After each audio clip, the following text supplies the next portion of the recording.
The Andromeda Galaxy was dying.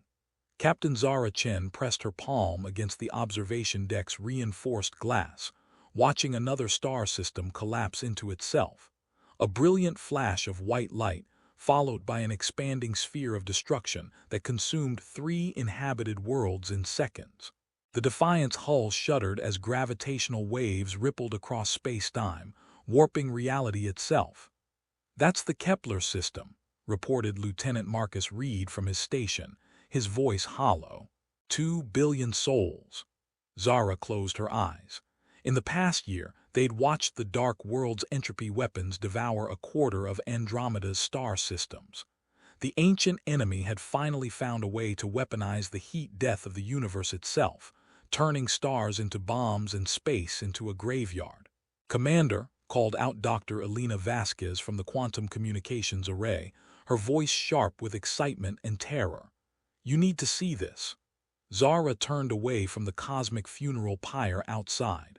Elena's workstation was alive with impossible readings, quantum frequencies that shouldn't exist, carrier waves that seemed to originate from nowhere. "It's a transmission," Elena said, her fingers dancing across holographic interfaces. "But it's not coming from our universe." "Explain." "The quantum signature is inverted, like looking at our reality through a mirror. Commander, I think this is coming from a parallel dimension." Marcus laughed bitterly. "Parallel universes. We're facing extinction and you're chasing fairy tales." "It's not a fairy tale," Elena shot back. "The mathematics are solid. Quantum mechanics has always suggested." "Enough." Zara held up a hand. "Can you decode it?" Elena nodded, pulling up a 3-dimensional waveform that twisted through impossible geometries. "The signal is incredibly complex, but there are patterns. Give me an hour." As Elena worked, Zara found herself staring out at the dying galaxy again. The Resistance fleet, what remained of it, hung in the void like scattered stars. 43 ships carrying the last free minds in Andromeda. Everyone else was either dead or enslaved by the Dark World's psychic dominion. The Dark World. Even the name was a mystery.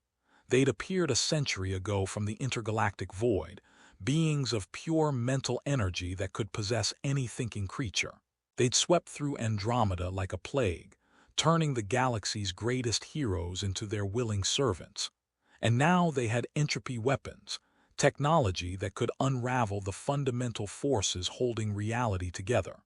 "Got it," Elena's voice cut through Zara's dark thoughts. "Commander, you're not going to believe this." The main display flickered to life, showing what appeared to be a recording. The image quality was strange, colors seemed slightly off, shadows fell at impossible angles, but the content was unmistakable. It showed the Dark World's primary stronghold, the Null Citadel, exploding in a cascade of brilliant light. Dark World vessels throughout the galaxy were simply stopping, shutting down. And then came scenes of celebration, beings of a dozen species dancing in the streets of New Kepler City, which in their reality had been destroyed months ago. "This is from a parallel universe where they won," Elena whispered, "where they defeated the Dark World." The recording continued, showing the weapon that had made victory possible. A crystalline device no larger than a human fist, pulsing with an energy that seemed to exist in multiple dimensions simultaneously. The quantum resonance key, a weapon that could sever the Dark World's connection to their psychic slaves and render their entropy technology inert. "There's more," Elena said, enhancing the signal. "Coordinates, instructions, they're telling us how to cross over and retrieve it." Marcus shook his head. "This is insane. Even if parallel universes exist, even if we could somehow cross over, why would they help us?" That's when the final part of the transmission played. The image shifted to show what appeared to be Zara herself, but wrong. This other Zara wore the black uniform of the Dark World's hegemony, her eyes cold and merciless as she stood over a pile of executed prisoners. "Because," Elena said quietly, "in their universe were the tyrants." The Resistance leadership gathered in the Defiant's war room, a motley collection of the galaxy's former elite, now reduced to refugees planning desperate gambits. Admiral Sarah Voss, the grizzled veteran who'd led the first contact wars, sat across from Professor Kai Nakamura, whose quantum physics theories had been dismissed as impossible until the dark world proved them horrifyingly correct. "The physics check out," Nakamura said, his holographic equations dancing in the air above the conference table. "Alina's discovered something extraordinary, a quantum entanglement between parallel universes. The transmission is real." Admiral Voss scowled. "Real or not, it doesn't change our situation. We have 43 ships against an empire that spans half the galaxy." "It changes everything," Zara argued.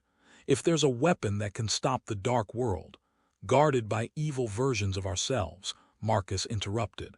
"Did everyone miss that part?" Dr. Vasquez pulled up the final frames of the transmission again. The images were disturbing. Marcus Reed in a dark world uniform, executing civilians.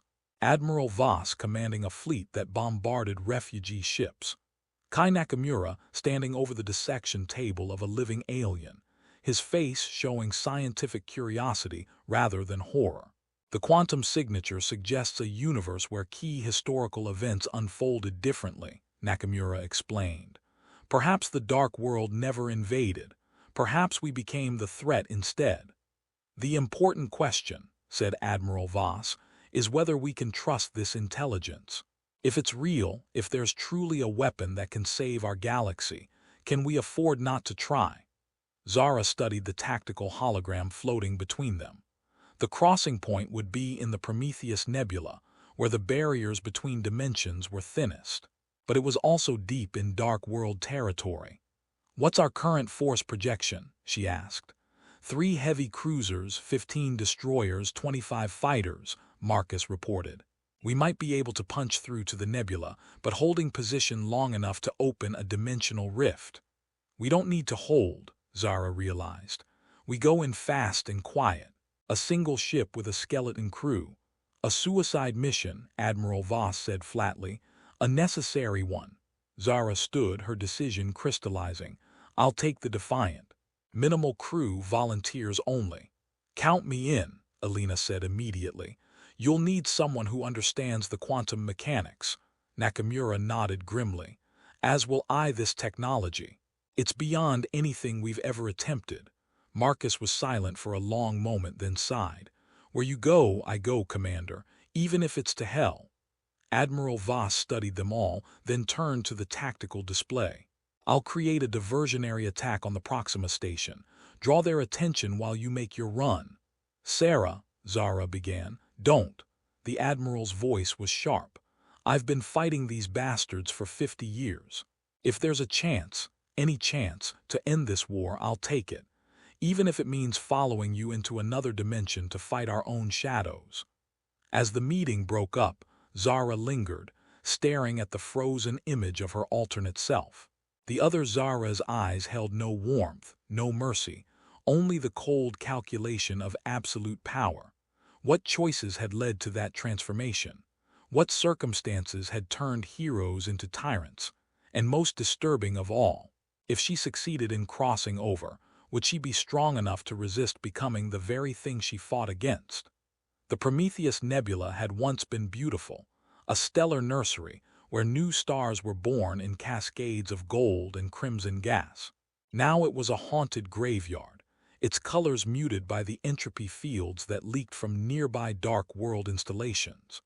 The Defiant flew silent, running, her engines barely above idle as she navigated the treacherous currents of ionized gas and gravitational anomalies.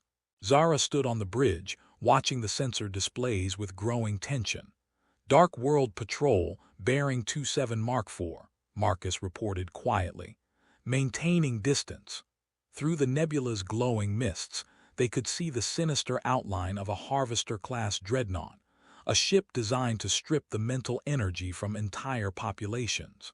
Its hull was covered in the writhing organic circuitry that characterized dark world technology, pulsing with sickly bioluminescence. "They haven't detected us yet," Alina whispered from her station, fingers flying over quantum field monitors. "But the dimensional barrier is weakening. I'm reading massive quantum flux just ahead." The Defiant pushed deeper into the nebula's heart, where space itself seemed to ripple like water. Stars appeared double, their light refracted through dimensional boundaries that shouldn't exist. Alina's equipment screamed warnings as reality became increasingly unstable. There, Nakamura said, pointing to a region where the stars seemed to bend inward on themselves. The crossing point.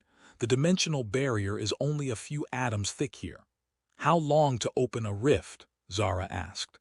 47 minutes to properly align the quantum resonators, Alina replied. But Commander, the energy discharge will be visible across half the nebula. Every Dark World ship within 10 light-years will come running. Zara nodded grimly. She'd expected as much. Marcus, signal Admiral Voss. Tell her to begin her attack. Across the galaxy, the Admiral's diversionary force struck at Proxima Station, a vital Dark World supply depot. Explosions bloomed like flowers of fire, as the Resistance fleet threw itself against the enemy's defenses with desperate fury. Confirmed, Marcus reported. Admiral Voss has engaged. Dark World reinforcements are being pulled from our sector. Begin the sequence, Zara ordered. Alina and Nakamura worked together, their equipment singing as exotic energies built up in carefully tuned resonance chambers. The Defiant's hull groaned under the strain as dimensional forces pressed against it from all sides. Outside, reality began to tear. A crack appeared in space itself, a line of absolute darkness that seemed to devour light. As the rift widened, glimpses of another universe became visible through the gap. Stars in different configurations, nebulae with impossible colors, and in the distance, a fleet of ships with familiar but wrong silhouettes. Massive energy signature approaching, Marcus called out.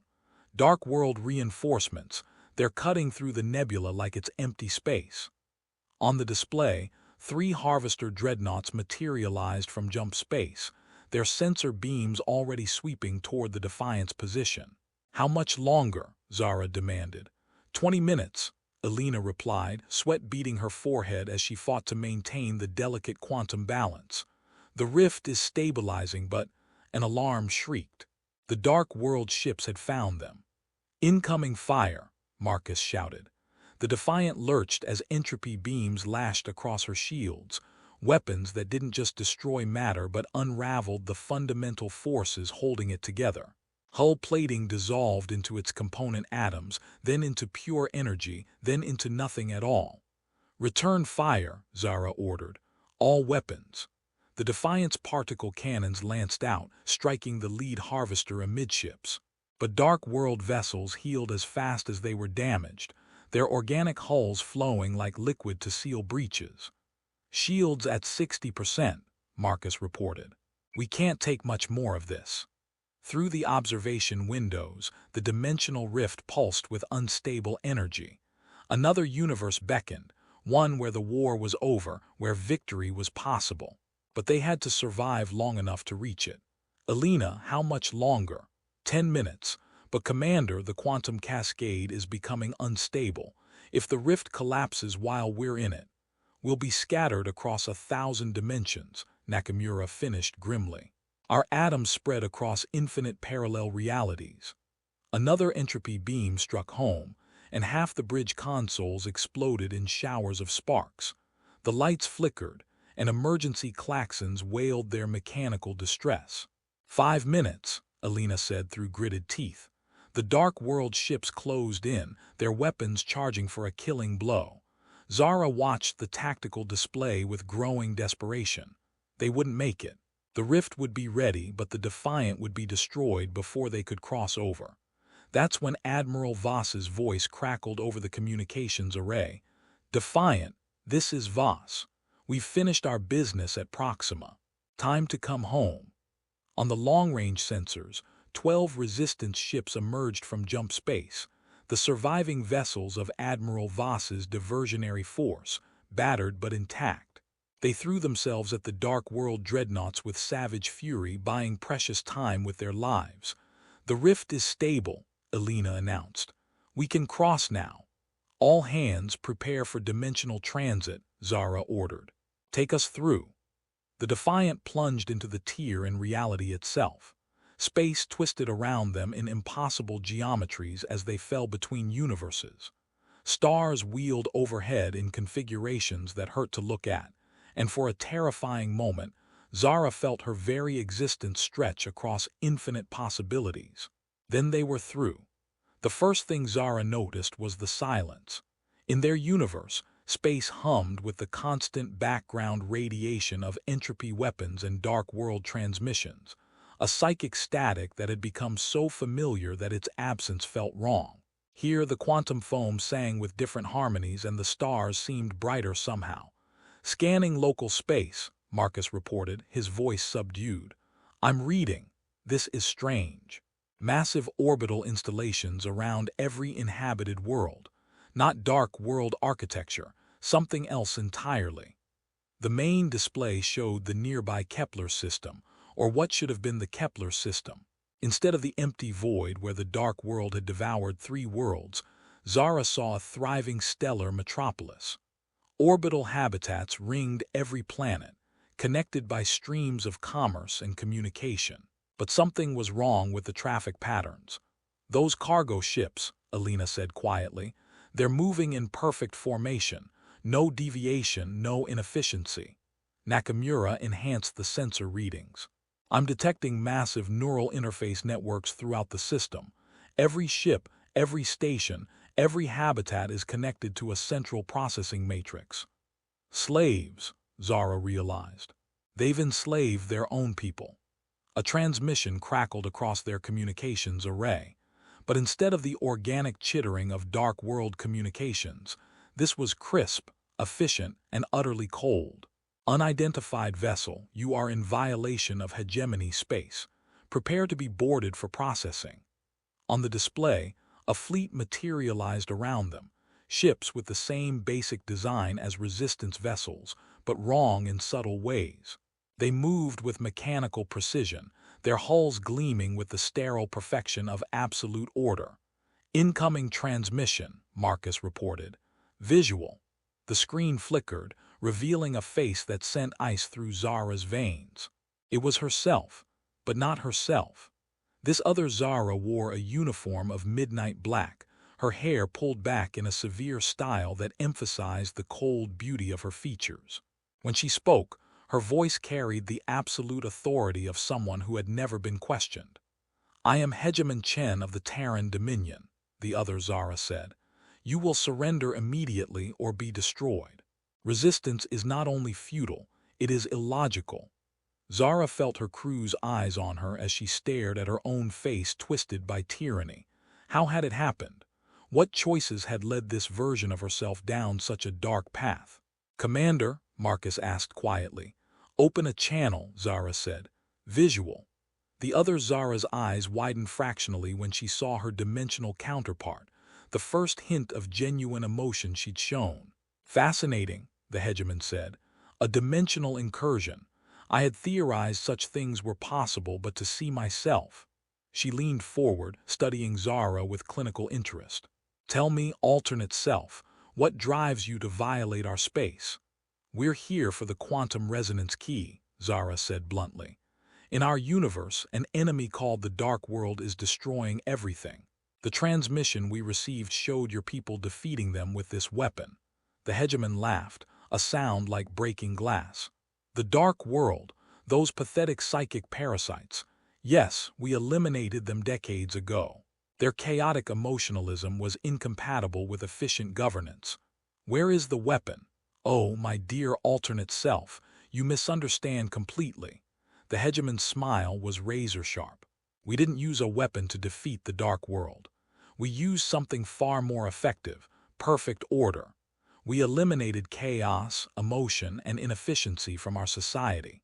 When the Dark World tried to possess our minds, they found nothing to grasp, only pure logical thought. Zara felt a chill deeper than space itself. You lobotomized your entire civilization. We perfected it, the Hegemon corrected. No more war, no more suffering, no more waste. Every being in our galaxy serves the greater good with optimal efficiency. And now you've brought us a gift, knowledge of another universe to perfect. The hegemon ships began moving into attack formation, their weapons charging with deadly purpose. "You can't stop the dark world with tyranny," Zara said desperately. "You've just become a different kind of evil." "Evil is a meaningless concept," the hegemon replied. "There is only efficiency and inefficiency, order and chaos. You represent chaos, and therefore you must be eliminated." The transmission cut out, and Alina turned from her console with stark terror in her eyes. "Commander, they're preparing to fire some kind of neural weapon. If it hits us, it'll turn us into them," Zara finished. "Marcus, evasive maneuvers. Alina, locate that weapon." The Defiant dove between the enemy ships, her engines pushed to maximum burn as neural disruptors lanced through space around her. Each beam carried the promise of perfect servitude, the death of free will itself. "I've found something," Alina called out over the din of battle. "There's a heavily shielded facility on the fourth planet. The quantum signatures match the transmission. The resonance key is there. Can we reach it?" "Not through this fleet. Commander, we need—" The ship lurched as a neural beam clipped their starboard nacelle.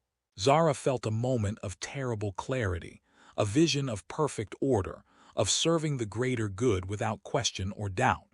Then her natural mental defenses reasserted themselves, and the vision shattered. But not everyone was so lucky. "Marcus!" Alina screamed. Their weapons officer stood at his console with empty eyes, his hands moving to target the ship's own engines. Zara lunged forward, tackling him away from the controls, but the damage was done.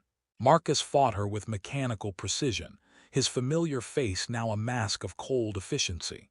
"He's been converted," Nakamura said grimly. The neural beam partially took hold. Zara managed to subdue Marcus, binding him to his chair, but his empty eyes tracked her movements with predatory calculation. Whatever had made him human was gone, replaced by the hegemon's perfect order. "New contacts," Alina reported. "More ships coming in, but these are different." On the display, a ragged fleet of vessels approached from the system's outer rim. Their hulls were scarred by battle, their formations chaotic compared to the hegemon's mechanical precision. And leading them was a ship Zara recognized, another version of the Defiant, this one flying the colors of what appeared to be a rebel alliance. "This is Admiral Voss of the Resistance," came a familiar voice over the communications array. "Unknown vessel, if you're fighting the hegemon, you're friends of ours." The rebel Defiant was a mirror image of Zara's ship, the same basic design, but modified with scavenged weapons and improvised armor plating. Battle scars covered its hull like a roadmap of desperate fights against overwhelming odds. As Zara materialized in the alternate ship's transporter bay, she came face to face with another version of Admiral Voss. But this one was younger, her hair still dark, her face unmarked by the decades of war that had aged Zara's mentor. Still, the eyes held the same steel resolve. "Dimensional travelers," this Admiral Voss said, studying Zara with keen interest. "Alina's theories were right after all, though I have to say, seeing another version of yourself is unsettling." They made their way to the rebel ship's war room, where Zara met the rest of this universe's resistance leadership. Here was Dr. Vasquez, but instead of the quantum physicist she knew, this Alina was a weapons engineer, her hands stained with the chemicals of improvised explosives. Professor Nakamura was a guerrilla fighter, his academic robes replaced by combat fatigues. And in the corner, bound to a medical chair with neural inhibitors, sat another Marcus Reed. "Neural conversion attempt failed," Alina too explained, noting Zara's shocked expression. "We've learned to reverse the process if we catch it early enough. Your friend should recover fully in a few hours." "How long have you been fighting them?" Zara asked. 30 years, Admiral Voss too replied grimly. "Ever since the hegemon rose to power and began her perfect society. We're all that's left of free humanity in this galaxy." The alternate Voss activated a holographic display showing the galaxy's current state. Most sectors glowed with the cold blue light of hegemon control, but scattered throughout were pinpricks of red, rebel strongholds, refugee camps and hidden bases. She started small, Voss 2 explained. A military coup on Terra, followed by emergency measures to ensure order, neural conditioning for prisoners, efficiency optimization for workers. Before anyone realized what was happening, half the population was walking around with dead eyes and perfect smiles. "And the quantum resonance key?" Zara asked. Alina too laughed bitterly. "The what? I've never heard of such a device." Zara felt her heart sink. "But the transmission, it showed your people using it to defeat the Dark World." "The Dark World?" Nakamura too looked puzzled. "We've encountered them, exploratory probes from another dimension. But they withdrew as soon as they detected the neural conditioning networks. I always assumed they decided we weren't worth conquering." "Because you'd already been conquered," Zara realized. "They feed on chaos, emotion, free will. In this universe, the hegemon eliminated all of that before they could take hold." The rebels exchanged uneasy glances. "So you're saying," Voss 2 said slowly, "that in your universe these dark world entities are actually succeeding, destroying entire star systems." "They've killed half our galaxy," Zara confirmed. "We came here hoping to find a weapon to stop them. Instead you found us fighting our own version of evil," Alina too finished. "Just with different methods." Silence fell over the war room as the implications sank in. Two universes, two different forms of tyranny, and between them, perhaps, a chance at salvation for both. "Wait," Nakamura too said suddenly. "You mentioned this quantum resonance key was in the transmission. What exactly did it look like?" Zara had Alina pull up the relevant footage from their dimensional crossing. The crystalline device appeared on the display, pulsing with multidimensional energy. "I've seen that before," Alina too said, her voice tight with recognition. "It's not a weapon, it's a neural crown. The hegemon uses it to amplify her consciousness across the entire empire. Every converted mind is linked through that device. She doesn't just rule through fear," Voss 2 explained. "She literally shares her consciousness with every person under her control. Perfect order because every decision flows from a single mind, hers." Zara stared at the display, understanding flooding through her. The transmission wasn't showing us a weapon to defeat the Dark World. It was showing us the crown that makes the hegemon's control possible. "But if that's true," Alina said, "then destroying it would free everyone in this galaxy," Voss 2 finished. 30 billion enslaved minds suddenly able to think for themselves again. "And in our universe," Zara added, "a device designed to impose perfect order might be exactly what we need to disrupt the Dark World's chaos-based technology." The two versions of Alina looked at each other across dimensional barriers, recognizing the same desperate hope in each other's eyes. "It's heavily guarded," Alina too warned. "The crown is kept in the hegemon's personal fortress on Terra Prime. She never lets it out of her sight, it's the source of her power." "But if we could steal it," Zara mused, "we solve both our problems. Your people get their freedom, and we get a weapon to save our galaxy." Admiral Voss 2 studied the tactical display showing Terra Prime's defenses. "It would be suicide. The orbital platforms alone could destroy a fleet. And the hegemon herself, she's not just a tyrant. She's enhanced herself with technology we barely understand. Faster, stronger, and with direct access to the thoughts of every person in her empire." "Then we don't fight her army," Zara said. "We go straight for her. A small team, surgical strike. Get in, get the crown, get out." "And how exactly do we penetrate the most heavily defended installation in the galaxy?" Zara smiled grimly, a plan forming in her mind. "We give her exactly what she wants most, another version of herself to study." The hegemon's personal flagship, Divine Order, was a monument to controlled perfection. Every surface gleamed with mathematical precision. Every corridor followed optimal traffic flow patterns, and every crew member moved with the synchronized efficiency of a hive mind. Zara walked through its halls as a prisoner, her hands bound with neural inhibitors, flanked by guards whose faces showed no expression beyond mild vigilance.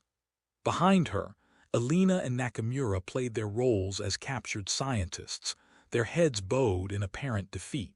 It had taken 3 days to arrange the false surrender.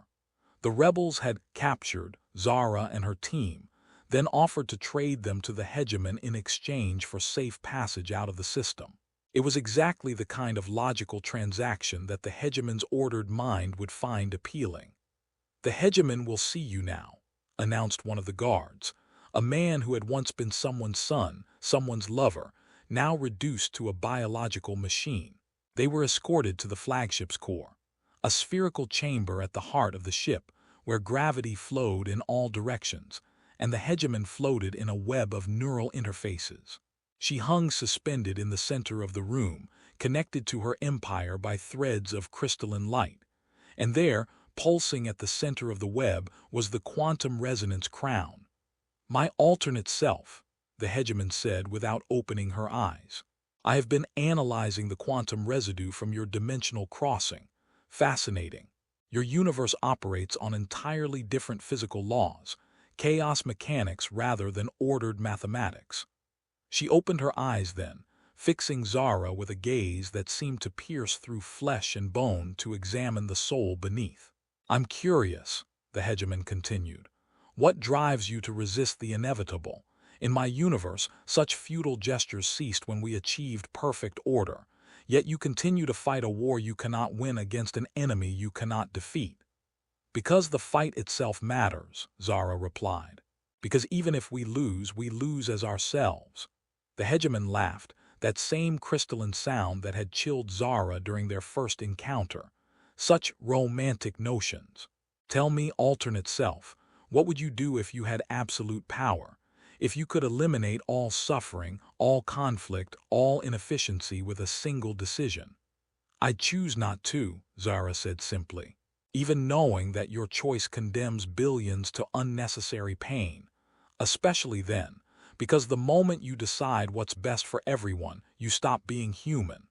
The hegemon considered this, her expression unreadable. Around them, the neural web pulsed with the thoughts of 30 billion enslaved minds, a symphony of perfect harmony and absolute horror. "I had hoped," the hegemon said finally, "that meeting another version of myself would provide clarity. Instead, you've only confirmed my assessment. Free will is a disease, and you are its most virulent strain." She gestured, and the guards moved forward to escort them to processing chambers. But as they passed beneath the neural crown, Alina stumbled, a perfectly natural reaction to the chamber's disorienting gravity fields. What the guards didn't see was the quantum resonance detector she'd palmed from her belt, now attached to the crown's base with molecular adhesive. The device was smaller than a grain of sand and would be virtually undetectable until activated. "Process them slowly," the hegemon ordered. "I want to study how the conversion procedure affects minds from a different dimensional matrix. Perhaps we can refine the technique for use on my own reality's remaining dissidents." As they were led away, Zara caught Alina's eye and saw the tiny nod that confirmed their device was in place. Now they just had to survive long enough to use it. The hegemon's conversion chambers were studies in clinical efficiency. Rows of neural interface chairs stretched across a vast white hall, each one occupied by another victim undergoing the transformation from individual to component. The air hummed with the sound of machines rewriting human consciousness. Zara found herself strapped to a chair in the center of the room, electrodes pressed against her temples while technicians calibrated the neural processors. Around her, she could see Alina and Nakamura in similar restraints, their faces grim but determined. "Fascinating readings," murmured the chief technician, a woman whose enhanced eyes glowed with artificial light. "This subject's neural patterns are remarkably resistant to standard conversion protocols. We may need to use enhanced procedures." "Do whatever is necessary," came the hegemon's voice through the chamber's speakers. "I want this one's consciousness completely mapped before integration. Her resistance patterns could prove valuable for future processing of dimensional travelers." The machines began their work, sending neural probes deep into Zara's mind. She felt the invasive presence like ice water in her veins, foreign thoughts trying to overwrite her own. The hegemon's perfect order pressed against her consciousness, offering relief from uncertainty, from pain, from the terrible burden of choice. "Submit," whispered the machine voice in her head. "Accept perfect clarity. Become part of something greater than yourself." For a moment, Zara wavered. The offer was so tempting, to lay down the weight of command, to let someone else make the impossible decisions, to join the peaceful harmony of the collective. She could feel her resistance crumbling under the relentless pressure. That's when she heard it, a sound so faint it might have been her imagination. The Defiant's distress beacon, transmitted through the quantum resonance detector Alina had planted. Her ship was in position, and the rebels were ready. Zara focused on that sound, using it as an anchor against the neural conversion. She thought of Marcus, slowly recovering from his own partial conversion. She thought of Admiral Voss, probably dying in some desperate rearguard action to buy them time. She thought of the billions already dead in her universe, and the billions more who would die if she failed here. The conversion process hit a feedback loop as Zara's reinforced resistance disrupted its algorithms. Alarms began sounding throughout the chamber as the machinery sparked and overloaded. "Subject is rejecting integration," the chief technician reported, her voice tight with confusion. "Initiating emergency protocols." But Alina had been counting on exactly this kind of chaos. As the technicians rushed to stabilize their equipment, she triggered the quantum resonance detector. The device was tiny, but it sent out a pulse that resonated through the neural crown's crystalline matrix. For just an instant, the crown's perfect control wavered, and in that instant, 30 billion minds suddenly remembered what it felt like to think for themselves. The effect was instantaneous and catastrophic. Across the galaxy, hegemon forces stopped in their tracks as their pilots suddenly realized they were slaves. Converted populations looked around in horror at what they'd become. The perfect order that had ruled this universe for 3 decades cracked like an eggshell. And in the conversion chamber, the technicians collapsed as their own neural conditioning shattered, leaving them human once more. "What have you done?" The hegemon's voice was no longer perfectly controlled. For the first time in decades, it carried genuine emotion. Rage, fear, and beneath it all, the first hints of doubt. Zara smiled as the neural restraints deactivated, their control circuits fried by the resonance cascade. "I've given your people back their souls."